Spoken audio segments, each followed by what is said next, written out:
Okay, so now that I've got all my layers from my Illustrator file in, just by dragging them down or double clicking on the composition that's generated, we can go on to start animating those layers.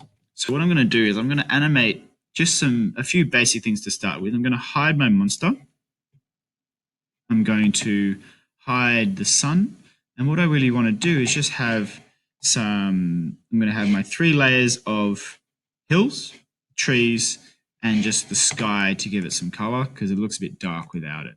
So when we're playing around with these layers, there's lots of different shortcuts that we can use to change the scale, change the opacity, play around with what each of the layers do, how they move, and what they look like. So if we click these arrows next to them, so I'll click on the front trees and press the arrow, we can see these transform options that come down where we have position. We can click and drag, move them left and right, move them up and down. We can play with the scale, and the width and the height are locked together with this chain. If you unclick them, you can make them so they're not linked. I'm just going to undo and put that back. We can play with the rotation, which is here we have number of degrees. If you keep going and you go past 360, it goes 1 full rotation plus, or if you go the other way, you can have minus. So when we get to the point of doing this over time, you can actually have it you can have things rotate, such as wheels of a car. You're not going to have it rotate once. It might rotate across the screen. So it might move from left to right across the screen, as well as rotating a dozen times across the process. So we can do that rather than just having to scroll through. You can just manually click on it and type it in, and it will do that. Now, when we haven't got a time aspect yet, which we'll get to with these stopwatches, that's kind of irrelevant. So I'm just going to undo those. 0.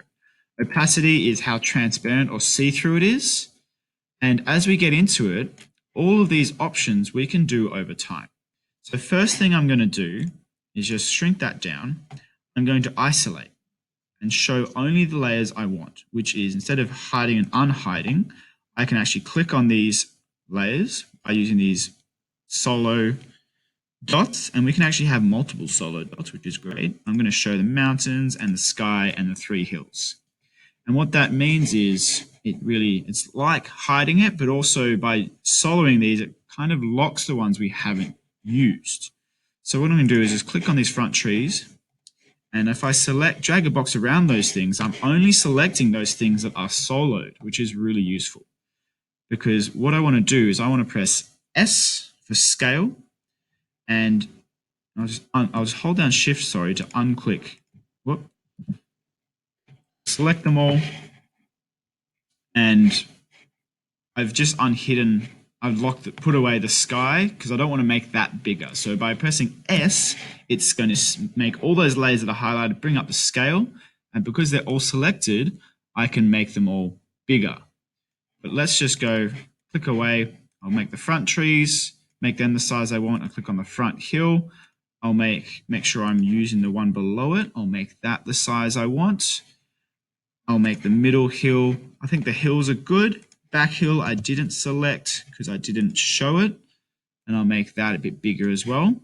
And now I'm going to click away. Now I'm going to select them, and I'm going to press P for position, just so they all change to position. And by using these shortcuts, all it really does is shows just the one you use. If you click the arrow to hide and then show them again, it brings them all up. But of course, it makes your timeline a lot taller. So I'm just going to click that and just press P to show the position. And I'm just going to manually move them how I see fit, just to show my hill. Bottom hill's on the bottom, middle hill a bit lower down. I want to hide this part of my path, and back hill down, because I want to start showing these mountains. So let's just show that sky again. And I think they're still a little bit too big. So let's drop them all down a bit more, because I've put a lot of time into those mountains, so I want to show them off a bit more. And let's make that a bit bigger, because I want to start hiding those mountains, which I'll also drop down ever so slightly. So now what we can start to do is let's do a simple zoom. So we're basically going to make everything get bigger, scale it up. but we're going to do that over time. So first off, I've just selected all the things I want, and you can do this layer by layer, but I'm kind of grouping them to do a simple zoom into the middle, and we can hide and unhide, and let's make the anchor points. So let's see if A, yep. So if I select them all and go A, then we can make the anchor points move. So let's go that tree. We can move it in position to this center anchor point. And what you could do, when it shrinks, it's going to move into that anchor point. But let's try that without the anchor point. So I'll just close that. Let's try scale. And first off, what we're going to do, while we have them all selected, we're going to press that stopwatch, which is going to start what we call being able to do keyframes. It's a form of animation. And what it's done is put these little diamonds here where we're saying at this point in time, the scale is this scale. So the first one's 141, 118, 126, etc. And if we go to, we can see here it's one frame.